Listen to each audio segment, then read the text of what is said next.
बच्चों, आखिरी 3 पंक्तियों को एक बार व्याख्या करती हूँ, ध्यान से सुनो। कलीजा माँ का मैं संतान, चढ़ा दो मुझको हे भगवान। इन पंक्तियों में श्रीमती सुभद्रा कुमारी चौहान, जो इस कविता की कवित्री है, वो कहती है कि माता के हृदय में अपनी संतान के प्रति ममता, स्नेह तथा वो स्नेह का भाव, वो प्यार के भाव भरे होते हैं। मतलब माँ का मन हमेशा प्यार से भरा रहता है, ममता से भरा रहता है, स्नेह से भरा रहता है।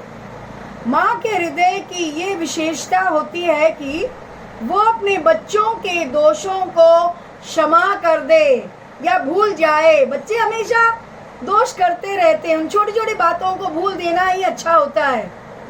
अपने बच्चों के दोषों को देखकर भी उसके हृदय में बच्चों के लिए प्यार कम नहीं होता, स्नेह कम नहीं होता, ममता कम नहीं होता, बल्कि संतान के प्रति गर्व का भाव होता है।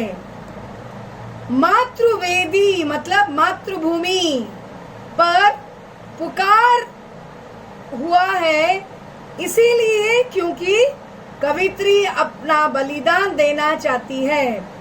और भारत माँ का भाव होता है कि वो कहती है कि मैं नौछावर कर दूं, जो अत्याचार हो रहा है उसके लिए मैं अपने आप को बलिदान दे दूं।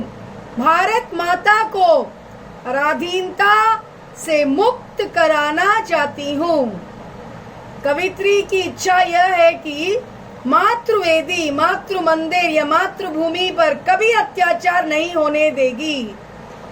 इन अत्याचारों को रोकने के लिए यदि उसे अपना प्राण तक बलिदान देना पड़े तो वो पीछे नहीं हटेगी। वो संघर्ष ऐसे करेगी कि वो अपने आप को त्याग कर देगी। वो भगवान से यही प्रार्थना करती है कि हे भगवान, मातृ मंदिर की पुकार पर हमें इतनी शक्ति दे, इतनी शक्ति प्रदान करे ताकि खुशी खुशी अपने प्राण को त्याग कर दे। और इसका विषय यह है कि कवित्री ने माँ के स्वभाव की विशेषताओं की चर्चा करते हुए कहती है कि माता कभी कुमाता नहीं होती। बच्चों याद रखो, माता हमेशा माँ, जननी होती है, माँ होती है। माँ का मन हमेशा प्यार से भरा रहता है, ममता से भरा होता है, प्रेम से भरा होता है। वो कभी भी कुमाता नहीं हो सकती, हमेशा सुमाता ही है। और वो अपनी संतान के दोषों को भी अनदेखा कर देती है। कवित्री की इच्छा यह है कि वो अपनी भारत माता या मातृभूमि पर होने वाले अत्याचारों को देखकर चुपचाप नहीं बैठेगी, किसी प्रकार के अत्याचार नहीं होने देगी। अत्याचारों को रोकने के लिए वो अपने प्राणों का बलिदान करने के लिए भी तैयार है। तात्पर्य है बच्चों, हमें भी अपनी माँ को आजाद करने के लिए, अपनी माँ की सेवा करने के लिए, अपनी माँ को मुक्त दिलाने के लिए अपने आप को बलिदान देने के लिए तैयार हो जाना चाहिए। क्योंकि हम भारत की संतान है, उस जननी के संतान है, उस भारत माता के संतान है, उस मातृभूमि के संतान है। क्योंकि वो हमारी मातृभूमि है, वो हमारी जन्मभूमि है, वो हमारी कर्म भूमि है। तो बच्चों, हमारा कर्म क्या होता है?